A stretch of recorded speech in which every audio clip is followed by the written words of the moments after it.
अस्सलाम वालेकुम dear students. आज के लेक्चर में हम बात करेंगे about voltage divider biasing of a transistor. कि बाइसिंग ऑफ अ ट्रांजिस्टर को हम डिस्कस कर रहे हैं कि जिसमें हमने कुछ 2 से 3 तरह की बाइसिंग को डिस्कस कर चुके हैं। तो आज के टॉपिक में वोल्टेज डिवाइडर बाइसिंग को डिस्कस करेंगे। तो सबसे पहले तो हम इसको स्टार्ट करेंगे इसके इंट्रोडक्शन के साथ। तो इंट्रोडक्शन में देखें क्या है।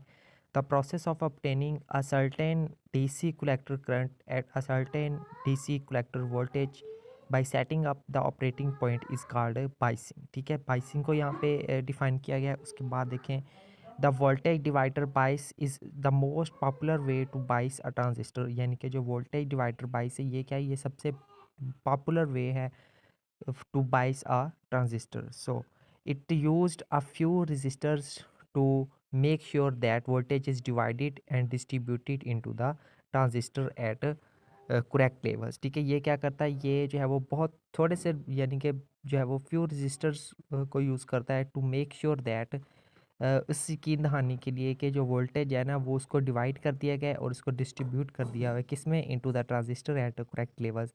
ट्रांजिस्टर के अंदर करेक्ट लेवल्स के ऊपर। ठीक है, so the voltage divider bias replaced base battery in transistors.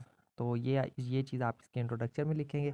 Next आती इसकी थोड़ी सी ये डायग्राम है, ठीक है, उसको भी आप देख सकते हैं। ठीक है, तो उसके बाद हम नेक्स्ट हम देखते हैं इसको। ठीक है, तो उसको हम स्टार्ट करते हैं यहाँ से देखें अब। ठीक है, सो यहाँ पे देखें हमारे पास मजीद है the voltage divider holds a base voltage fixed independent of base current provided the divider current is large compare to the base current. So however even with a fixed base voltage collector current varies with temperature, so an emitter resistor is added to stabilize the Q point। so next देखें the circuit diagram of voltage divider has shown bias is shown in diagram। ठीक है, ये इसकी circuit diagram दी हुई है नीचे, यहाँ पे आप देख सकते हैं इसको। ठीक है, सो नेक्स्ट हम बात करते हैं वोल्टेज डिवाइडर बायस इक्वेशंस की। ठीक है, तो सबसे पहले देखें the resistances R1 and R2 are called biasing resistors and causes division of VCC at base of resistors R1 and R2 create extra stability in Q point of circuit. ठीक है, तो सबसे पहले अब हम बात करेंगे स्टेप 1 की।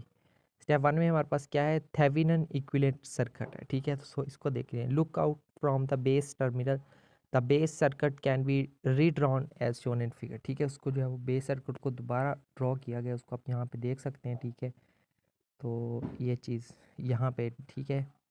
सो apply the Thevenin's theorem to the circuit left of point A in this part of circuit VCC is replaced by short to ground and transistor is disconnected. So the voltage at point A is Thevenin voltage given as. ठीक है, तो Thevenin voltage हमें किस चीज़ के बराबर दिया हुआ है, इस चीज़ के बराबर दिया, यानी कि R2/R1 plus R2 into VCC। So next देखें यहाँ पे थेवेनिन रेजिस्टेंस इज गिवन है। जो थेवेनिन रेजिस्टेंस है वो किस चीज़ के बराबर है, RTH is equal to R1/R2 plus R2 के इक्वल दी हुई है। ठीक है, so now connect Thevenin equivalent circuit with base of transistor as shown in figure. ठीक है, तो यहाँ पे एक और छोटी सी फिगर ड्रॉ की हुई है। ठीक है, इसको आप देख सकते हैं। स्टेप नंबर 2 में हम फाइंड करेंगे बेस करंट को।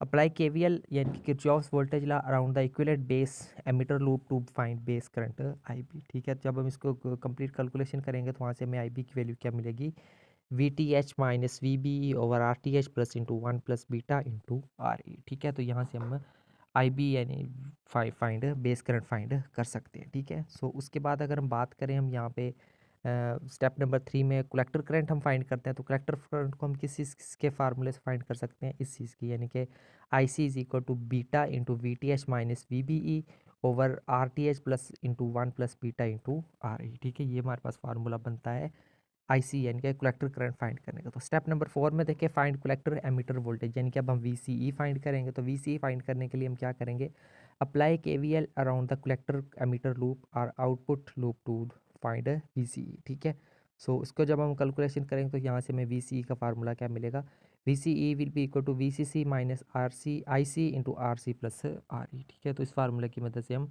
VC को भी कैलकुलेट कर सकते हैं। सो इसको हम वाइंड अप कर सकते हैं, the values of VC and IC gives the operating point of transistor. ठीक है स्टूडेंट, तो ये था हमारा आज का लेक्चर जिसमें हमने डिस्कस किया है अपने next biasing of a transistor को, जो कि थी हमारे पास voltage divider biasing of a transistor. So मिलते हैं नेक्स्ट लेक्चर में किसी और टॉपिक के साथ।